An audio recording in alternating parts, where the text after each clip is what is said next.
اعوذ باللہ السمیع العلیم من الشیطان الرجیم بسم اللہ الرحمن الرحیم الحمد للہ رب العالمین والصلاة والسلام علی رسولہ الکریم واہل بیتہ الطیبین الطاہرین لا سیما بقیت اللہ فی الاراضین روحی وارواح العالمین لتراب مقدمہ الفدا ولعنۃ اللہ علی اعدائہم اجمعین اما بعد قال اللہ تعالی فی کتابہ الکریم بسم اللہ الرحمن الرحیم یریدون لیطفئوا نور اللہ بافواہہم واللہ متم نورہ ولو کرہ الکافرون هو الذی ارسل رسولہ بالہدی ودین الحق لیظہرہ علی الدین کلہ ولو کرہ المشرکون صدق اللہ العلی العظیم۔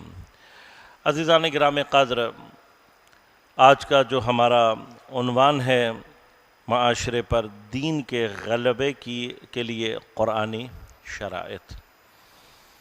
میں سب سے پہلے آپ کی خدمت میں چند ایک مقدمات عرض کروں گا تاکہ ایک بات ہمارے ذہن میں محفوظ رہے، اور پھر انشاءاللہ اپنی گفتگو کو آپ کی خدمت میں اور آرائز کو پیش کروں گا۔ ایک تفکر جو غرب سے ہمارے ذہنوں میں ڈالا جا رہا ہے اور کوشش کی جا رہی ہے کہ انسانی ذہن اس انداز سے سوچنا شروع کرے، وہ یہ ہے کہ انسان کو اور ہیومن سوسائٹیز کو دین کی ضرورت ہے یا نہیں۔ لہذا ایک کانسیپٹ جو بہت عرصے سے، یعنی یہ کوئی نیا کانسیپٹ نہیں ہے، کم از کم بھی اگر ہم اس کو تلاش کرنے نکلیں گے تو 500 یا 600 سال رینیسنس سے اسپیسیفکلی بعد یہ ایک سلسلہ جو ہے وہ جاری ہے کہ جس میں انسان محوریت، انسان کو تمام چیزوں کا مرکز و محور قرار دینا، یہ تفکر جو ہے اس کو معاشرے میں رائج کیا جا رہا ہے۔ دیکھیے، انسان یقیناً اس کائنات کی ایک افضل اور اشرف مخلوق ہے، اور انسان کے مقامات، انسان کے مدارج اور انسان کی جو اہمیت ہے اس سے کوئی بھی انکار نہیں کر سکتا۔ لیکن من حیث المخلوق انسان کو یہ بات خود بھی سمجھ میں آتی ہے کہ مجھ سے زیادہ افضل، مجھ سے زیادہ اہمیت کا حامل میرا خالق ہے، جس نے مجھے خلق کیا ہے اس کا میرے اوپر مجھ سے زیادہ اختیار ہے۔ دین کی جب ہم سپریمیسی کی بات کرتے ہیں تو ہم اس یقین کے ساتھ بات کرتے ہیں کہ دین انسان کے لیے اور انسانیت کے لیے سب سے آئیڈیل اور سب سے بہترین گائیڈ لائن ہے۔ میں ابھی بھی چیلنج کرتا ہوں دنیا کے تمام جتنے بھی مکاتب فکر ہیں، this is an open challenge to all school of thoughts, سب کے لیے، اب وہ چاہے سیکولرزم ہو، چاہے وہ کیپٹلزم ہو، چاہے وہ سوشلزم ہو، چاہے وہ فیمنزم ہو، اینی ازم، اینی ریلیجن ایکسپٹ اسلام، میں سب کو چیلنج کر رہا ہوں کہ کوئی ایک بھی اسکول آف تھاٹ مجھے آپ ایسا بتائیے کہ جو انسان کو اس کے حقیقی رشد اور کمال تک پہنچانے کی نہ صرف ادعا کرتا ہو بلکہ اسپیسیفک گائیڈ لائنز بھی اس کو پرووائڈ کرتا ہو۔ تمام دنیا کے مکاتب انسان کے مسائل کے حل کے لیے تو کوشاں ہیں، اور وہ یہ کہتے ہیں کہ جی ہم انسانیت کے مسائل کو حل کر دیں گے، but the question is after solving these question آپ انسانیت کو کہاں تک پہنچائیں گے؟ ہدف کیا ہے آپ کا؟ کسی بھی سسٹم کا، کسی بھی مکتب کا ہدف کیا ہے؟ وہ کہ انسانیت کو کہاں تک لے کر جانا چاہتا ہے۔ the very most important thing جس کو ہمیں سوچنے کی ضرورت ہے، دیکھیے کوئی بھی چیز، کسی بھی چیز کے جو احکامات ہیں اس سے ریلیٹڈ جو ہم حکم لگاتے ہیں، اس سے ریلیٹڈ جو ہم انفارمیشن لیتے ہیں، وہ جب تک اس شے کے ساتھ مطابقت نہ رکھتی ہو تب تک اس میں صداقت پیدا نہیں ہوتی، تب تک اسے صحیح نہیں سمجھا جاتا۔ مثلا یہ پانی ہے، اس کے کچھ حقائق ہیں ان حقائق کو سامنے رکھتے ہوئے اب جو بھی ہم حکم اس کے بارے میں لگائیں گے وہ اس کے ساتھ میچ کرنا چاہیے. وی نو کہ پانی از اے لکوڈ.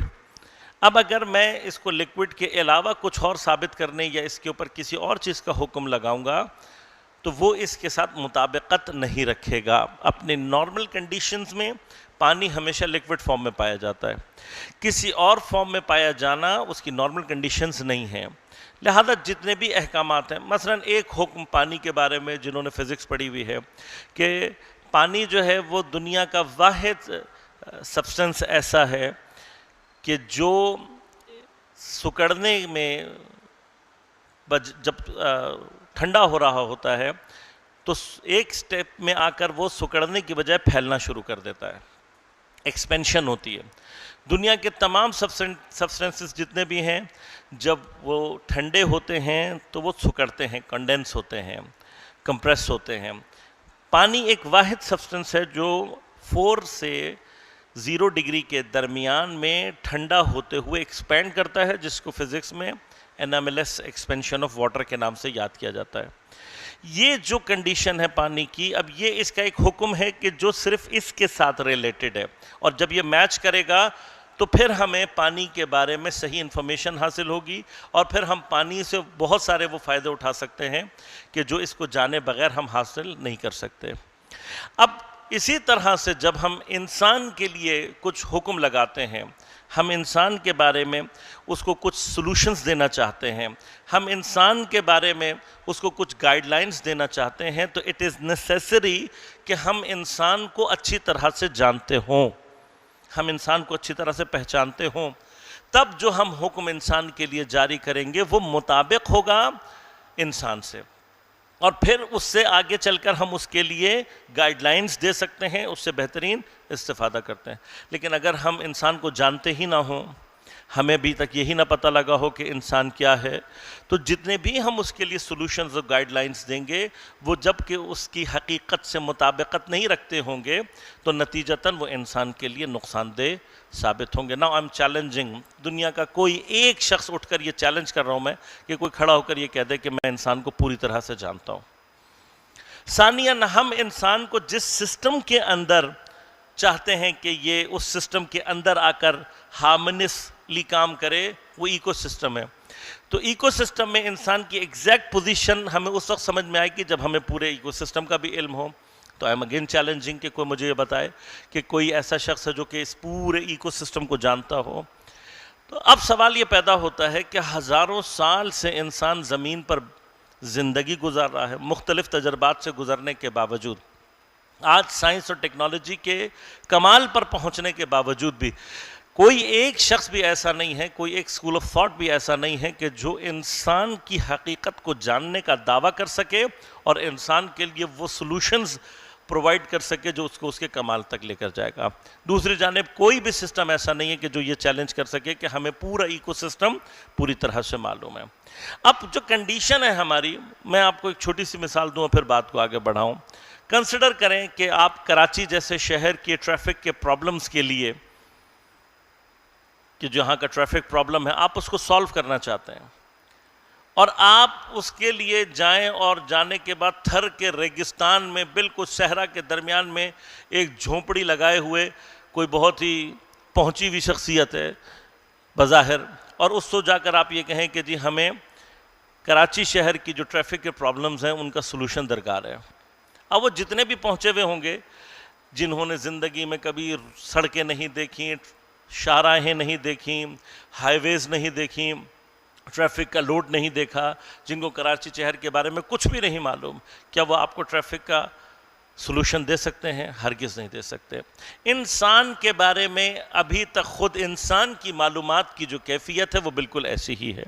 لہذا اس وقت سائنس جتنا اپنے آپ کو ڈیولپ کرتی جا رہی ہے, جتنی آگے بڑھتی جا رہی ہے, اتنا سائنس کا ادعا انسان کے بارے میں یہ ہوتا جا رہا ہے کہ اس وقت دنیا میں سب سے زیادہ ناشناختہ موجود خود انسان ہے, جس کو سب سے زیادہ جاننے کی ضرورت ہے. انسان کے بارے میں, انسان کے بارے میں سائنس اینڈ ٹیکنالوجی کا اب جو بیہیویئر ہے وہ کیا ہے کہ ہم سب سے زیادہ جس چیز کو نہیں جانتے وہ خود انسان ہے. بس اگر ہم انسان کو صحیح معنی میں جانتے ہی نہیں ہیں تو کیا پاسبل ہے ہمارے لیے کہ ہم انسان کے لیے بہترین سولوشنز اس کو دے سکیں جو اس کو اس کے رشد اور کمال تک پہنچا سکے؟ اصلا پاسبل نہیں ہے۔ اب آ کر اس مقام پر آپ دیکھیے کہ دوسرا اینڈ دین، اور دین میں بھی پھر اسلام، اور اسلام میں بھی پھر الحمدللہ مکتب اہل بیت علیہم الصلوۃ والسلام۔ اس مکتب کا صرف دعویٰ ہی نہیں ہے، ہم نے یہ چیز پروف بھی کی ہے کہ دین مبین اسلام نہ صرف بیسٹ سولوشن پرووائڈ کرتا ہے بلکہ انسان کو اس کی اس معراج اور کمال تک لے جانے کی بھی بات کرتا ہے کہ جس کو ایون دوسرے مکاتب فکر تصور بھی نہیں کر سکتے۔ لہذا قرآن انسان کو جس مقام تک لے کر جانا چاہتا ہے، پروردگار اس کا اشارہ اس انداز سے فرماتا ہے کہ سخر لکم ما فی السماوات وما فی الارض جمیعا منہ، ہم نے تمہارے لیے زمین و آسمان میں جو کچھ بھی ہے اس کو تمہارے لیے مسخر کیا ہے، کنکر کیا ہے، سب کچھ تمہارے زیر تسلط آئے گا، سب کچھ تمہارے آرڈر کے نیچے آ جائے گا، تم ہر چیز کو کنٹرول کر سکو گے، جو کچھ بھی زمین اور آسمان۔ ابھی تک تو ہمیں آسمان کی وسعتوں کا اندازہ تک نہیں ہوا ہے، لیکن اسلام آج سے 1400 سال پہلے ہمیں سمجھا رہا ہے کہ تم جس چیز کی وسعتوں کا اندازہ نہیں کر سکتے، یہ دین تمہیں اس پورے نظام کو تمہارے تسلط میں، تمہارے انڈر کنٹرول لانے کی قوت رکھتا ہے، اور اس کے پاس سولوشنز موجود ہیں۔ لہٰذا یہ جو ایک تصور پیش کیا گیا کہ جی ریلیجن فار ہیومینٹی ہونی چاہیے، نہ کہ ہیومینٹی فار ریلیجن، جبکہ وہ چیز جو کہ دین کی باؤنڈری سے باہر نکل جاتی ہے اصل ہیومینٹی نہیں ہے۔ ہم نے اس کو کئی جگہوں پر تجربہ کیا ہے، آج تک تجربہ کرتے چلے آ رہے ہیں۔ دین کو چھوڑ کر آپ نے ہیومینٹی کی جو بھی ڈیفینیشن کی ہے اس کا اینڈ ریزلٹ استحصال کی صورت میں ثابت ہوا ہے، مینیپولیشن کی صورت میں ثابت ہوا ہے۔ اس وقت اگر آپ کیپٹلزم کو دیکھ لیں تو دنیا بھر میں کیپٹلزم سوائے غریبوں کے استحصال کرنے کے کچھ نہیں کر رہا۔ جتنے بڑے آپ نے دنیا میں ادارے بنائے، جو کچھ بھی بنائے، وہ سارے کے سارے اس وقت کیا کر رہے ہیں؟ غریبوں کا اور کمزوروں کا استحصال کر رہے ہیں۔ جتنے بڑے دنیا کے ادارے ہیں، یونائٹڈ نیشن کو آپ دیکھ لیں، جب تک فلسطین کے اوپر جو ہے وہ وحشیانہ انداز سے بمباری ہوتی رہی، اس وقت تک یونائٹڈ نیشن کے جتنے بڑے افراد تھے وہ سب خواب میں تھے۔ لیکن جیسے ہی فلسطینیوں نے اس وحشیانہ اور بہیمانہ درندہ صفت جو ایکشنز تھے ان کے لیے ریپلائی کرنا شروع کیا، اور ذرا سا اسرائیل کے اوپر کچھ جو ہے وہ بم گرنا شروع ہوئے تو وہ ایک دم بیدار ہو گئے، جنگ بندی کی باتیں شروع ہو گئیں۔ یہ سب کچھ یونائٹڈ نیشن کا جو بائسڈ اور پریجڈس بیہیویئر ہے وہ ساری دنیا کے سامنے موجود ہے۔ یہ سب کیا ہے؟ بنیادی طور پر طاقتوروں کا، ڈیموکریسی ہے، بیوروکریسی، آپ کی جو کیپٹلزم ہے، سیکولرزم ہے، یہ سارے کے سارے وہ نظام ہیں کہ جو بنیادی طور پر قدرت مند طبقے کو حاکم بنانے کے لیے ہیں کمزور طبقے پر، کمزور طبقے کا استحصال کرنے کے لیے یہ سارے کے سارے نظام بنائے گئے ہیں۔ اور شیطان یقیناً ابتدا سے، اور اس کا لشکر کفار اور مشرکین ابتدا سے اس بات کی کوشش کر رہے ہیں کہ اللہ تبارک و تعالیٰ کے اس نظام کو، اس دین کو کسی طرح سے مٹا سکیں۔ لہذا قرآن دو مقامات پر، ایک سورہ صف میں آیت نمبر 8 اور 9، اور ایک سورہ توبہ میں 32 اور 33 نمبر آیت میں، 32 اور 33 نمبر آیت میں تقریباً ایک ہی طرح کا لحن ہے۔ پروردگار ارشاد فرماتا ہے یریدون لیطفئوا نور اللہ بافواہہم۔ یہ کفار کیا چاہتے ہیں؟ یہ چاہتے ہیں کہ ہم اطفاء، بجھا دیں اللہ کے نور کو، بافواہہم، اپنی پھونکوں سے، واللہ متم نورہ، جبکہ اللہ اپنے نور کو اتمام تک پہنچانے والا ہے، ولو کرہ الکافرون، چاہے کافروں کو کتنا ہی برا لگے۔ یہ جو اللہ کا نور ہے یہ اپنے اتمام تک کیسے پہنچے گا؟ هو الذی ارسل رسولہ بالہدی، وہ وہی ہے کہ جس نے اپنے رسولوں کو بھیجا ہدایت کے ساتھ، ودین الحق، اور دین حق کے ساتھ، لِيُظْهِرَهُ عَلَى الدِّينِ كُلِّهِ وَلَوْ كَرِهَ الْمُشْرِكُونَ، تاکہ وہ کیا کر سکیں؟ ظاہر کر سکیں، غالب کر سکیں اس دین حق کو، علی الدین کلہ، تمام تر ادیان کے اوپر اس دین کو غالب کر سکیں، وَلَوْ كَرِهَ الْمُشْرِكُونَ، چاہے مشرکین کو کتنا ہی برا کیوں نہ لگے۔ لہذا کفار کا ارادہ کیا ہے؟ کفار کا ارادہ یہ ہے کہ وہ اللہ کے نور کو، اب آیت کا جو کانٹیکسٹ ہے وہ یہ سمجھا رہا ہے کہ اللہ کے نور سے جو مراد ہے وہ دین مبین اسلام اور اس کی ہدایت ہے، کہ جس کے لیے اللہ تبارک و تعالی نے تمام انبیاء کو، تمام رسولوں کو، ائمہ کو بھیجا، کتابوں کو نازل کیا، شریعت کا نظام، یہ نظام کہ جس کو اللہ تبارک و تعالی اپنے نور سے اس کو تشبیہ دے رہا ہے کہ یہ اللہ کا نور ہے۔ کفار یہ چاہتے ہیں کہ اس کو اپنی پھوکوں سے، یہ جو پھوکوں سے بجھانے کے بارے میں بات ہو رہی ہے، اس سے مراد اصل میں یہ ہے کہ چراغ کے مقابلے میں یا نور کے مقابلے میں جب پھونک کو تصور کیا جاتا ہے تو وہ اس کے ضعف کی طرف اشارہ ہے، یعنی ان کی تمام تر قوتیں آج جو آپ دنیا میں کفار کا اور مشرکین کا علی الظاہر غلبہ دیکھ رہے ہیں، یہ جو ہم دیکھ رہے ہیں کہ اس وقت تمام تر طاقتیں اور قدرتیں علی الظاہر کفار کے پاس موجود ہیں، ان تمام کو خداوند کریم تشبیہ دے رہا ہے پھونکوں سے۔ کیوں؟ اس لیے کہ یاد رکھیے گا کہ آج بھی اگر کفار اور مشرکین ہمارے اوپر غلبے پر ہیں یا قدرت میں ہیں، اس کی وجہ ان کا اپنا کمال نہیں ہے، بلکہ ہمارا پست ہونا ہے، ہمارا کمزور ہو جانا ہے، مسلمانوں کا آپس میں تفرقہ ہے۔ مثلا آپ ابھی فلسطین کے ہی معاملے میں دیکھیں کہ ذرا سا مسلمان غیرت میں آ جائے، ذرا سا مسلمان آپس میں اکٹھا ہو جائے تو یہ باطل آپ کو بھاگتے ہوئے اور دوڑتے ہوئے نظر آتے ہیں۔ ایک طرف غرور ہے جی دنیا کی سب سے اسٹرانگ آرمی کا، سب سے ویل ایکوپڈ اور سب سے زیادہ ڈیولپڈ آرمی کا، اور ذرا سا مسلمان متحد ہو کر جب ان کو آنکھیں دکھاتا ہے تو ان کی راتوں کی نیند اڑ جاتی ہے۔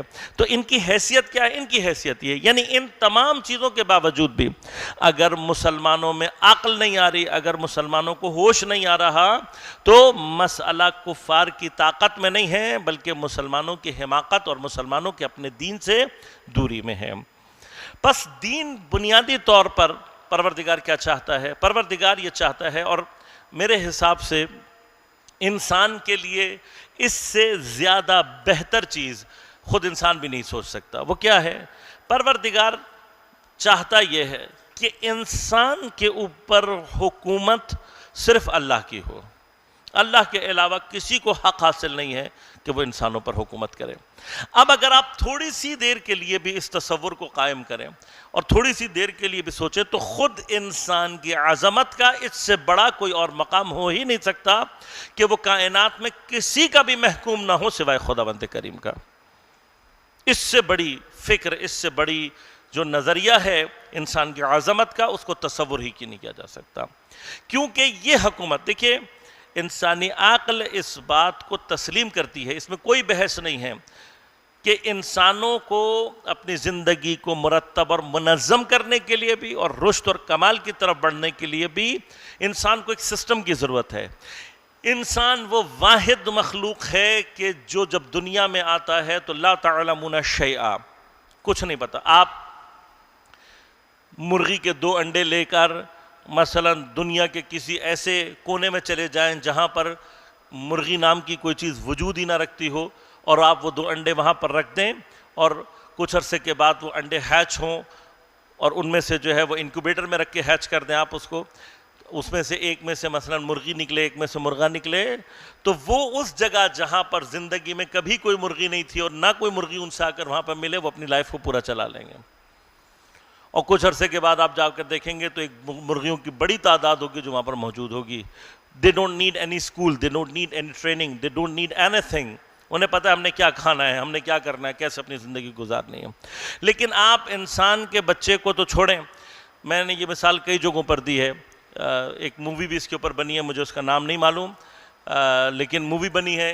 ہارورڈ یونیورسٹی کا ایک گریجویٹ ہے جو کہ بہت اچھی اور نوبل فیملی سے تعلق رکھتا ہے اور گریجویشن میں بھی وہ ٹاپ کرتا ہے، گولڈ میڈلسٹ ہے ہارورڈ یونیورسٹی کا، اور وہ بچہ مثلا خوشی کی تلاش میں جو ہے وہ نکلتا ہے، نکلنے کے بعد الاسکا پہنچ جاتا ہے، وہاں پر اکیلا ایک جگہ پر رہتا ہے، اور آخر میں وہ بچہ صرف اس لیے مر جاتا ہے کیونکہ وہ ایک کتاب، ایک ڈکشنری اپنے ساتھ رکھنے کے باوجود ایک ایسی غلط چیز کھا لیتا ہے کہ جو اس کی آخر میں ہلاکت کا باعث بنتی ہیں۔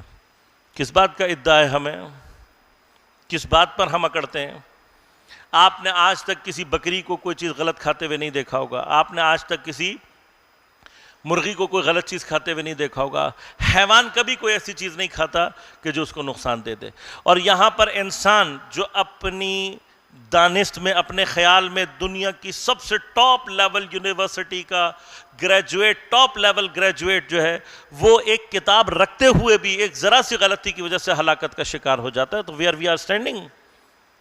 کس بات کا دعویٰ ہے؟ ہم بغیر سسٹم کی زندگی نہیں گزار سکتے، اور یہ وہ ایک چیز ہے جس کا ادعا سب کو ہے۔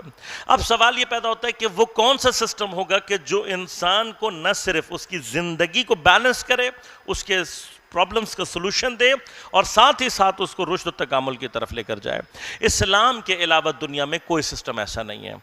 اور پھر جتنے بھی سسٹم ہیں، اگر کبھی آپ سورہ مبارکہ مومنون کی تلاوت کریں تو آپ دیکھیں گے کہ قدیم زمانے کے کفار انبیاء کے مقابلے پر جب اعتراض کرتے تھے تو ون آف دا اعتراض ان کا کیا ہوتا تھا؟ وہ کہتے تھے تم اپنے جیسے بندے کو جو ہے وہ فالو کر رہے ہو، تم اپنے جیسے بندے کو فالو کر رہے ہو، یہ تو تمہارے جیسا ہی ہے، یہ تمہاری طرح کھاتا ہے، یہ تمہاری طرح پیتا ہے، what's the difference between you and him؟ یہ تمہارے جیسا ہی ہے۔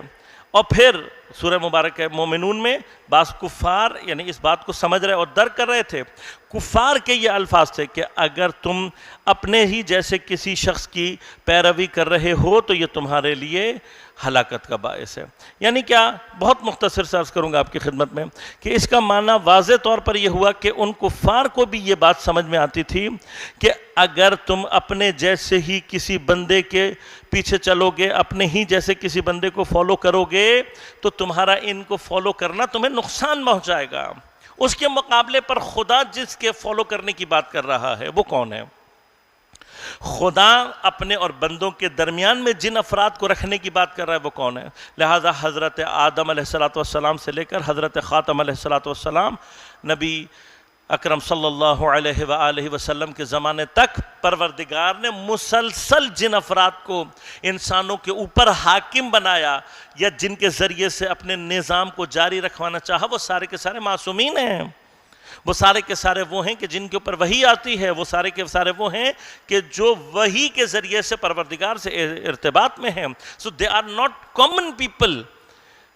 کم از کم ان میں اور ہم میں یہ ڈفرنس ہے کہ وہ وحی کے ذریعے سے پروردگار کے ساتھ ارتباط میں the highest source of knowledge, the highest source of power, the highest source جو ہے تمام چیزوں کا، وہ اس کے ساتھ کنیکشن میں ہے، اور اس کنیکٹیوٹی کے تھرو وہ ہمیں خدا کی جتنی بھی علم ہے، خدا کا جتنا بھی طاقت اور قدرت ہے، شریعت کے نظام کے سائے میں پروردگار ہم سب کو اس حکومت کے انڈر لانا چاہتا ہے جو کہ الٹیمیٹلی حکومت ہے خدا کی۔ اب اگر ہم انسانوں سے پوچھیں کہ کیا خدا کی حکومت سے زیادہ بہتر کوئی حکومت ہو سکتی ہے؟ کیا انسان کے لیے اس سے بڑا کوئی شرف ہو سکتا ہے کہ وہ اپنے جیسے لوگوں کا جو ہے وہ محتاج اور محکوم نہ ہو، بلکہ صرف اور صرف خدا کا محتاج ہو، صرف اور صرف خدا کے سامنے محکوم ہو؟ اس سے بڑا کوئی کانسیپٹ جو ہے وہ اسلام نے جو دیا ہے، دنیا کا کوئی اور تفکر، کوئی اور مکتب، کوئی اور مذہب انسان کو دے ہی نہیں سکتا۔ لہذا دین بنیادی طور پر، میں دوبارہ ریپیٹ کر رہا ہوں، دین بنیادی طور پر کیا چاہتا ہے؟ دین بنیادی طور پر یہ چاہتا ہے کہ انسانوں کے اوپر حکومت صرف اور صرف اللہ کی ہو، اور اللہ کی حکومت کا راستہ خود دین کے ذریعے سے ہے، اور خود اس دین کے اوپر، اب غور کیجئے گا، آیت کے اندر ایک اشارہ ہے، وہ اشارہ آپ کی خدمت میں عرض کروں اور پھر اپنی گفتگو کو آگے بڑھاؤں کہ پروردگار ارشاد فرما رہا ہے هو الذی، وہ پروردگار وہ ذات ہے، ارسل رسولہ بالہدی، کہ جس نے اپنے رسولوں کو بھیجا کس کے ذات؟ ہدایت و دین الحق، اور دین حق کے ساتھ۔ اب غور کیجئے گا کہ دو چیزیں ہیں، ارسال رسول دو چیزوں کے ساتھ ہے، ایک ہدایت ہے اور ایک دین حق ہے۔ یہ دونوں چیزیں مل کر ہدایت اور دین حق اللہ کا وہ نور بناتی ہیں کہ جس نور کو اللہ تعالیٰ چاہتا ہے لِیُظْہِرَہُ، کہ اس کو ظاہر کرے، اس کو غلبہ دے تمام دیگر ادیان پر، اللہ دین کلہ، تمام دینوں پر۔ دو اس کے جز ہیں، ہدایت اور دین حق۔ اب یہ جو دین حق ہے، اگر اسی ارسال کے سلسلے میں کسی سٹیج پر آ کر دین حق کمپلیٹ ہو جاتا ہے، کوئی اگر ہمیں جگہ ایسی مل جاتی ہے کہ جہاں پر یہ دین حق کمپلیٹ ہو جائے، تو پھر کیا ہوگا؟ کیا وہاں پر اس کی کمپلیشن، ہدایت کی کمپلیشن کی دلیل ہے، ثابت کرتی ہے؟ نہیں ثابت کرتی. دو الگ الگ چیزیں جو اللہ تعالیٰ نے بیان کی. لہذا اب اگر فرض کریں کہ کسی مقام پر پہنچ کر خود قرآن یہ کہتا ہے الیوم اکملت لکم دینکم، کہ آج ہم نے تمہارے لیے دین کو مکمل کر دیا، واتممت علیکم نعمتی، اور تمہارے اوپر اپنی نعمتوں کو تمام کر دیا، اس کو بھی کمپلیٹ کر دیا، ورضیت لکم الاسلام دینا، اور دین کے طور پر اسلام کو ہم تم سے راضی ہو گئے کہ اگر تم اسلام کو ایز اے دین اڈاپٹ کرتے ہو تو اللہ تعالیٰ اس سے راضی ہے. اس رضایت کا معنی کیا ہے؟ اس رضایت کا معنی یہ ہے کہ اس اسلام کے علاوہ اب اللہ تعالیٰ کسی اور شریعت اور کسی اور قانون کو، کسی اور مذہب کو، کسی اور دین کو ایکسیپٹ نہیں کرے گا. خود یہ دین آج کے دن کمپلیٹ ہو گیا. تو جہاں پر مطلب فرض کریں اللہ تعالیٰ ارشاد فرماتا اتممت علیکم نعمتی، وہاں پر اگر کوئی اور آیت یا اسی مقام پر کسی اور جگہ پر ہمیں ارشاد ملتا ہے پروردگار کا کہ میں نے تمہیں اتممت علیکم ہدایتی یا اتممت علیکم ہدام یا الہدا، میں نے کسی مقام پر تمہارے لیے ہدایت کو بھی کامل کر دیا، ہدایت کو بھی میں نے اتمام تک پہنچا دیا، تو پھر ہم یہ کہہ سکتے تھے ہاں کہ ارسال رسول میں جو دو چیزیں ہیں وہ دونوں کی دونوں کمپلیٹ ہو چکی ہیں. So there is no need for any other کہ پروردگار کسی رسول کو یا اپنی جانب سے کسی کو بھیجے. لیکن ایک جگہ پر اگر آ کر دین کمپلیٹ ہو رہا ہے، اٹ مینس کہ جو دین سے متعلق رسالت ہے وہ وہاں مکمل ہو گئی. دین سے متعلق رسالت جس جگہ پر مکمل ہو جائے، اس مقام کا جو نام ہے یا جو وہ مقام ہے وہ کہلاتا ہے خاتم المرسلین یا خاتم النبیین. یہ دین سے ریلیٹڈ ہے. اب دین یہاں مکمل ہو گیا، لیکن کیا دین کا مکمل ہونا ہدایت کی تکمیل کو بھی ثابت کر رہا ہے؟ نہیں ثابت کر رہا. بس اللہ تبارک و تعالی چاہتا ہے کہ دین حق اور ہدایت کے ذریعے سے اپنے نور کو مکمل کرے. دین مکمل کر دیا لیکن ہدایت از اسٹل ابھی تک وہ مکمل نہیں ہوئی، اس نے مکمل ہونا ہے، کیونکہ جب تک یہ دونوں ایلیمنٹ مکمل نہیں ہوں گے اس وقت تک دین غلبہ پیدا نہیں کرے گا. پس اگر آج اسلام نے تمام ادیان کے اوپر غلبہ پیدا نہیں کیا ہے تو واحد چیز جو باقی ہے وہ کیا ہے؟ یہ ہدایت، اس نے مکمل ہونا باقی ہے. Now the question is، کیا اس ہدایت کو مکمل کرنے کے لیے اللہ نے کسی کو بھیجنا ہے یا کسی کو بھیجا ہوا ہے یا کوئی ہے کہ جو اس کو آ کے مکمل کرے گا؟ کہاں یہ غلبہ حاصل ہوگا؟ تو شیعہ سنی دونوں روایات متفق ہیں امام مہدی کے اوپر، اور دونوں روایات یہ کہتی ہیں کہ امام مہدی کے ذریعے سے اللہ تبارک و تعالیٰ اس دین کو تمام ادیان کے اوپر غلبہ دے گا. اب یہ جو غلبہ ہے اس کا مطلب امام مہدی کے ذریعے سے ہونا ہے. میں اس بحث میں نہیں جانا چاہتا کہ وہ پیدا ہوں گے یا موجود ہیں، لیکن یہ اتفاق روایت یہ سمجھا رہا ہے کہ یہی دین کا جو غلبہ ہے یہ امام مہدی علیہ السلام کے ذریعے سے ہوگا. دین کی کمپلیشن، دین کا اکمال پیغمبر کے ذریعے سے غدیر میں ہو گیا. ہدایت کا سلسلہ اس کے بعد سے جاری ہے، اور جس دن یہ ہدایت اپنے کمال پر پہنچے گی اور اپنے کمپلیٹ مرحلے میں داخل ہوگی تو خود بخود آٹومیٹیکلی اسلام اپنے اس مقام پر پہنچ جائے گا کہ جس کا اللہ تعالیٰ نے ارادہ کیا ہے، اور فرمایا کہ واللہ متم نورہ، اللہ اپنے اس نور کے اتمام کرنے والا ہے، اس کو حتماً اللہ تعالیٰ کمپلیٹ کرے گا. Now to complete this نور، دین مکمل ہو چکا ہے، ہدایت نے مکمل ہونا ہے، تو where's the problem؟ اگر ہم شیعہ اسکول آف تھاٹ کے حساب سے بات کریں اور شیعہ اسکول آف تھاٹ کے حساب سے بات کرتے ہوئے یہ دیکھیں، اور ہمارا جو عقیدہ ہے ہم کہتے ہیں کہ امام مہدی علیہ السلام موجود ہیں، پس اس ہدایت کے پورشن کو، وہ جو ہدایت کا حصہ ہے اس کو بھی کمپلیٹ کرنے والی شخصیت موجود ہے جس کے تھرو یہ ہونا ہے. دین مکمل ہو چکا ہے، تو وہ آخری کڑی کہاں ہے کہ جس کے نہ ہونے کی وجہ سے we are still waiting؟ وہ کہاں ہے؟ وہ مرحلہ وہ ہے کہ جہاں پر قرآن کچھ ایسی شرائط، کچھ ایسی ہمیں کنڈیشنز بتاتا ہے کہ جن کے بغیر یہ والا جو حصہ ہے یہ مکمل نہیں ہوگا. وہ کون سا مرحلہ ہے؟ وہ مرحلہ ہے کہ فرمایا ان تنصر اللہ ینصرکم ویثبت اقدامکم، اگر تم اللہ کی مدد کرو گے اللہ بھی تمہاری مدد کرے گا. وَيُثَبِّتْ أَقْدَامَكُمْ، اور تمہارے قدموں میں ثبات، استقلال، استحکام عطا کرے گا. لیکن یہ کیسے ہونا ہے، اس کو ہم نے کیسے انجام دینا ہے، یہ مرحلہ کیسے ہوگا؟ اسی طرح سے سورہ قصص کی جو آیت ہے وَنُرِيدُ أَن نَّمُنَّ عَلَى الَّذِينَ اسْتُضْعِفُوا فِي الْأَرْضِ وَنَجْعَلْهُمْ أَئِمَّةً وَنَجْعَلْهُمُ الْوَارِثِينَ، کہ وہ افراد کے جو زمین میں ضعیف کر دیے گئے ہم نے ارادہ کیا ہے کہ ان کو ائمہ بنائیں گے زمین میں، ان کے ہاتھوں میں ہم اختیار دیں گے زمین کا اور ان کو وارث بنائیں گے. یہ سارے کا سارا کہاں پورا ہوگا، کیسے پورا ہوگا، اس کا طریقہ کیا ہے؟ تو اس کا طریقہ عزیزان من یہ ہے کہ قرآن مختلف مقامات پر اس کو بیان کر چکا ہے.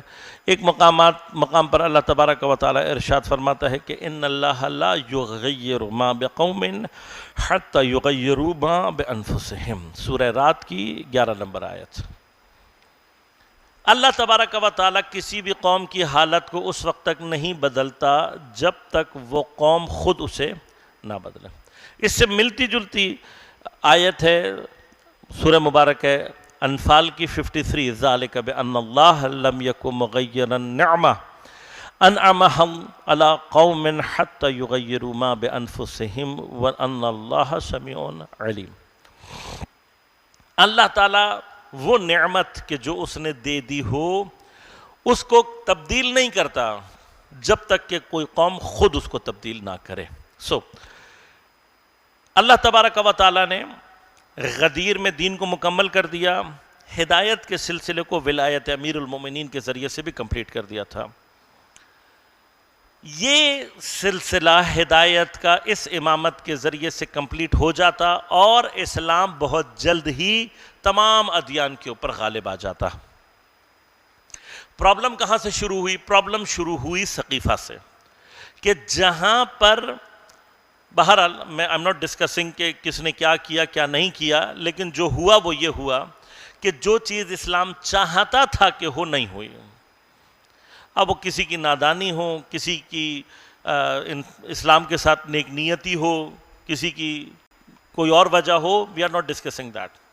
لیکن ثقیفہ نے یہ پرابلم کی. میں بہت واضح طور پر یہ بتا رہا ہوں کہ تشیع کا خاص طور پر مکتب اہل بیت کا جو نظریہ ہے وہ یہ ہے کہ اسلام کی انسانوں کے اوپر حکومت، دین کی حکومت کے لیے جو سسٹم انٹروڈیوس کروا ہے اسلام نے، وہ سسٹم ولایت ہے، سسٹم خلافت نہیں ہے. گرچہ کہ یہ ولی ایک خاص کیفیت میں خلیفۃ اللہ اور خلیفۃ النبی بھی ہیں، لیکن وہ خلافت ایک اور معنی میں ہے، اس کی ایک خاص کیفیت ہے. ہمارا پیغمبر اکرم صلی اللہ علیہ وآلہ وسلم سے اور آپ کے آنے والے بعد وہ حکمران کے جن کو خدا نے ہمارے اوپر حاکم قرار دیا ہے، دین کی حکومت کے ذریعے سے جو رابطہ ہے وہ رابطہ ولائی ہے، اور خلافت ان افراد کی پیغمبر کے ساتھ ہے. بس یہ جو خلافت کا ایک سلسلہ شروع کیا گیا، ایک نام لیا گیا، یہ اسلام کا وہ سیاسی نظام نہیں تھا کہ جو دین دینا چاہتا تھا. اور اس کی دلیل صرف بس یہ ہے کہ سب سے پہلے آپ جتنے بھی ہیں، مطلب ہو سکتا ہے بہت سارے لوگ ناراض ہوں، لیکن ناراضگی کی بات نہیں، علمی بحث ہے. پہلی بات، اگر آپ کہتے ہیں کہ یہ نظام اسلام نے دیا ہے تو قرآن اور حدیث سے اس کی دلیل لا کر دے دیں. آپ کی تو دلیل ہی ہے، آپ کا تو کہنا یہ ہے کہ نہ قرآن نے کیا، نہ پیغمبر کسی کو بنا کر گئے، عوام کے حوالے کر گئے، تو بس یہ چیز اللہ اور اس کے رسول کی جانب سے امپلیمنٹڈ نہیں تھی. سیکنڈ، اگر اللہ کی جانب سے یا رسول کی جانب سے امپلیمنٹڈ ہوتی تو اس کا کوئی سسٹم ہوتا. سسٹم مانے ایک پروسیس ہے. مثلا جیسے آپ نے ڈیموکریٹک سسٹم انٹروڈیوس کرایا، تو ڈیموکریٹک سسٹم میں بھی چاہے وہ پارلیمنٹیرین سسٹم ہو، چاہے وہ مثلا پریزیڈنٹل سسٹم ہو یا مثلا پارلیمنٹیرین سسٹم ہو، اس کا آپ نے سسٹم ڈیزائن کیا. بھائی یہ سسٹم ہوگا، وزیر اعظم طاقتور ہو جائے گا، وہ حکومت کرے گا. اس طریقے سے کریں گے تو پریزیڈنٹ طاقتور ہو جائے گا. ہیں دونوں ڈیموکریسی مثلا، لیکن آپ نے ڈیفائن کیا ہوا اسے. آپ کے پاس کون سا ڈیفائنڈ سسٹم ہے؟ ثقیفہ ہونے کا مطلب یہ ہے کہ آپ کے پاس ڈیفائنڈ نہیں تھا. ثقیفہ کے بعد کا مرحلہ ڈیفائنڈ نہیں تھا، تیسرا مرحلہ ڈیفائنڈ نہیں تھا، چوتھا مرحلہ ڈیفائنڈ نہیں تھا، پانچواں مرحلہ ڈیفائنڈ نہیں تھا، چھٹا مرحلہ کسی مرحلے میں آپ کے پاس ڈیفائنڈ نہیں ہے. لیکن ہوا کیا عزیزان من؟ ہوا یہ کہ ہمارے اللہ تعالیٰ نعمت دیتا ہے اور اس وقت تک نہیں ہٹاتا جب تک قوم خود نہ چاہے. جب قوم ثقیفہ میں مل کر ولایت کی نعمت کو توجہ نہ دے تو اللہ اٹھا لیتا ہے. اور جب ولایت کی نعمت اٹھی تو جو غلاف اور جو حجاب ہمارے اوپر آیا وہ حجاب اسی شکل میں آیا کہ ایک ایسا سیاسی نظام کہ جو اسلام کا سیاسی نظام نہیں تھا، خلافت کے عنوان سے وہ ہمارے اوپر ڈال دیا گیا. تھوڑا سا اگر ہم اب تاریخ کو ڈیفائن کریں اور اس کے اوپر بحث کریں، البتہ اپنی جگہ ایک تفصیلی بحث ہے جو کبھی اور انشاءاللہ آپ کی خدمت میں عرض کروں گا، لیکن صرف اس ایک حجاب کے ہمارے اوپر آ جانے کا نتیجہ کیا نکلا؟ تقریباً 1200 سے 1300 سال ہمیں لگے ہیں اس حجاب سے اپنے آپ کو باہر نکالنے میں. 1200 سے لے کے 1300 سال تک ہم اس حجاب میں رہے. حتیٰ یعنی میں اس لیے کہہ رہا ہوں کہ اگر اس کو ہم تفصیل سے ڈسکس کریں گے تو اپنی جگہ ایک بحث ہے. حتیٰ ایون مکتب اہل بیت سے متعلق لوگوں کی اکثریت کو بھی یہ سمجھ میں نہیں آ رہا تھا کہ کرنا کیا ہے. یعنی بہت ساری تحریکیں بعد میں جو ہو رہی تھی، اٹھ رہی تھی، وہ کیا ہو رہی تھی؟ مثلا امام کو خلافت کی گدی پر بیٹھا دو. نہیں بابا، خلافت نہیں ہے، وہ خلیفۃ الرسول ہیں، ان کا جو وہ عنوان ہے اس کو کوئی چیلنج نہیں کر سکتا. ان کا جو مقام تھا وہ ولایت کا مقام تھا، ولی الامر ہونا، ہمارے تمام اختیارات اس کے ہاتھ میں ہونا، ہمارا وہ حاکم ہونا جس کو حاکم شرعی کہتے ہیں، دین کی تمام اختیارات کے ساتھ ہمارے اوپر اختیار ہونا، یہ حکومت. یہ چیز تو بہت ساروں کو، یعنی کربلا کے باہر جو لوگ تھے ان میں سے بہت سوں کو نہیں سمجھ میں آئی، کربلا کے بعد بہت سارے لوگوں کو سمجھ میں نہیں آئی. ائمہ کے زمانے میں بہت سارے ائمہ نے جو سٹیپ بیک کیا تھا اس کی ایک وجہ کیا تھی؟ ایک وجہ یہ تھی کہ ان کے اندر یہ سیاسی بصیرت ہی نہیں ہے. یہ ایک خلیفہ کو ہٹا کر اس کی جگہ دوسرا خلیفہ لانا چاہتے ہیں. وی آر ناٹ خلیفہ، یہ والا خلیفہ جو تم نے مل کر بنایا ہے. لہذا امیر المومنین علی علیہ السلام بھی اپنے دروازے پر آئے ہوئے لوگوں کو ایک دفعہ دھتکار کے ان کو کیا سمجھانا چاہتے تھے؟ ان کو یہی سمجھانا چاہتے تھے کہ یہ اسلام کا سیاسی سسٹم نہیں ہے. لیکن جب ان کی جہالت کو اس حد تک دیکھا کہ یہ اصل سمجھ ہی نہیں رہے ہیں اور پھر ضرورت کو محسوس کیا، تو اسی لیے جو آپ خطبوں میں کہتے ہیں کہ میں نے وہ کڑوا گھونٹ پیا ہے، بڑے سخت ترین الفاظ کے ساتھ امام نے کہا. کیوں؟ اس لیے کہ لوگوں کی جہالت مجبور کر رہی تھی کہ امام اپنے لیے اس عہدے کو ایکسیپٹ کریں جو کہ وہ نہیں چاہتے تھے. 1300 سال کے بعد یہ حجاب کب ٹوٹا؟ یہ حجاب اس وقت ٹوٹا کہ جب فرسٹ ورلڈ وار میں خلافت عثمانیہ کو ختم کر کے پورے سلسلہ خلافت کو ختم کر دیا گیا. اگین میرا کوسچن پھر وہیں پر ہے، اگر خلافت اسلام کا حقیقی نظام تھا تو انگریزوں کے ختم کرنے سے یہ سسٹم ختم نہیں ہونا چاہیے تھا. اس کے خلافت عثمانیہ کے ختم ہو جانے سے ہی یہ بات سمجھ میں آتی ہے کہ یہ اسلام کا سسٹم نہیں تھا.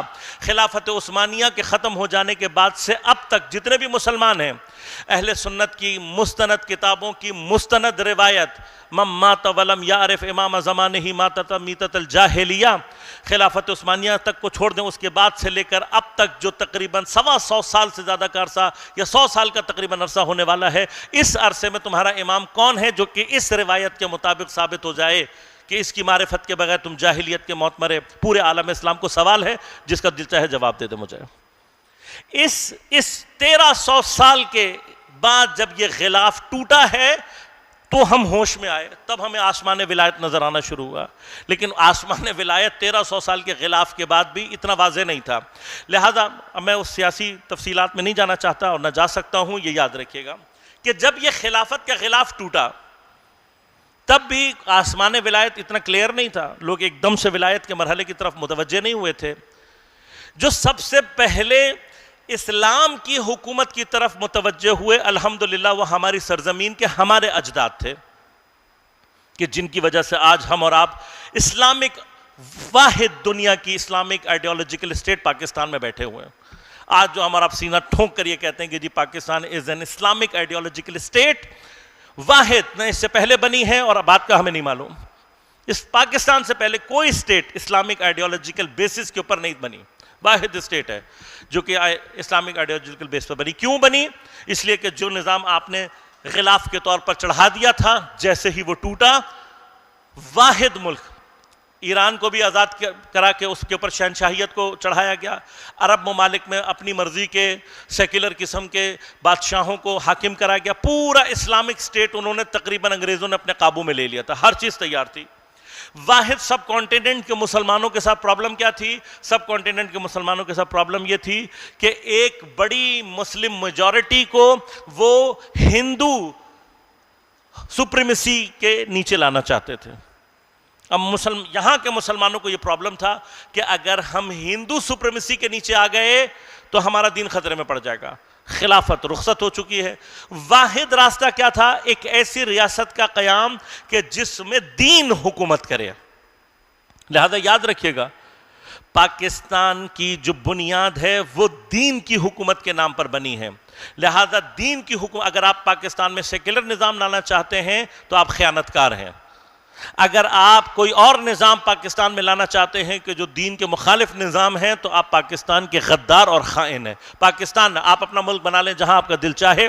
اس ملک کی قیام اور اس کی خاطر ہمارے بزرگوں نے قربانیاں اور خون دی ہیں اور اس لیے دی، اور ہم بھی اس کے لیے تیار ہیں. لہذا ہوا تو یہ، لیکن اس کے بعد کیا ہوا کہ وہ افراد کے جو اس اسلامک موومنٹ کو چلا رہے تھے وہ علامہ اقبال بہت کچھ درک کر رہے تھے، لیکن بہت سارے جو دیگر افراد تھے ان کے پاس وہ کانسیپٹس نہیں تھے. پاکستان بن تو گیا لیکن وہ کانسیپٹ کے جو دینی حکومت کو چلا سکے، معاشرے کو جو حکومت کنٹرول کر سکے، اس کا کوئی خاص کانسیپٹ ان کے پاس موجود نہیں تھا. لیکن عین اس مرحلے میں ایران کے اندر ہم دیکھتے ہیں کہ ایک بیدار اور بابصیرت شخصیت ہے کہ جو قیام کرتی ہے وہیں سے وہی آئیڈیالوجی کو لے کر کہ اگر اسلامی حکومت بنے اور کسی ملک کے اوپر دین اور خدا کی حکومت قائم ہو تو اسلامی حکومت کو قائم کرنے کا حقیقی نظام کون سا ہے؟ ولایت کا نظام ہے. اس بصیرت کو لے کر، اس نظریے کو لے کر امام خمینی رضوان اللہ تعالیٰ علیہ نے ایک قیام کیا. وہ قیام آج سے تقریباً 42 سال پہلے نظام ولایت فقیہ کی صورت میں اس نے ظہور کیا. نظام ولایت فقیہ کو یاد رکھیے گا، فقیہ اس نظام میں صرف ایک ایسے نمائندے کے طور پر ہے، ایک ایسے امین کی صورت میں ہے کہ جس نے دین کی حکومت کی ذمہ داری بطور امانت اس وقت تک اپنے ہاتھوں میں رکھنی ہے جب تک دین کی کا حقیقی وارث امام زمان علیہ السلام ظہور پر آ کر اس حکومت کو اپنے ہاتھ میں نہ لے. لہذا ہم دیکھتے ہیں کہ اپنی تمام تر قدرت و طاقت کے ساتھ رہبر معظم ہمیں یہ جملے کہتے ہوئے نظر آتے ہیں، سیدی و مولائی، آپ ہیں، یہ مملکت آپ کی ہے، یہ انقلاب آپ کا ہے، یہ ساری کی ساری طاقت اور قدرت آپ کی ہے، ہم آپ کے صرف ایک خادم ہیں. جس دن آپ ظہور کر کے آئیں گے ہم یہ سارے کا سارا آپ کے حوالے کریں گے کیونکہ یہ آپ کا ہے، ہمارا نہیں ہے. لہذا عزیزان من، واحد نظریہ کہ جو انسان کو اس کے کمال تک پہنچا سکتا ہے وہ نظریہ یہی ہے. لیکن یہ کہ اب اگر ہم نے خود اپنی حالت کو نہ بدلا، جس طرح سے نعمت ولایت کے انکار نے ہمیں 1300 سال کے ایک جسے کہنا چاہیے کومے میں پہنچا دیا تھا، ایک ایسی کنڈیشن میں پہنچا دیا تھا کہ ہم اس سے باہر نہیں نکل پا رہے تھے.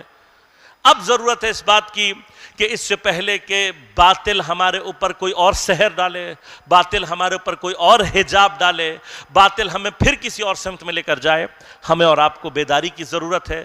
یہ سمجھنے کی ضرورت ہے کہ ہم پر حکومت کا حق صرف اور صرف خداوند کریم کو ہے، اس کے دین کو ہے.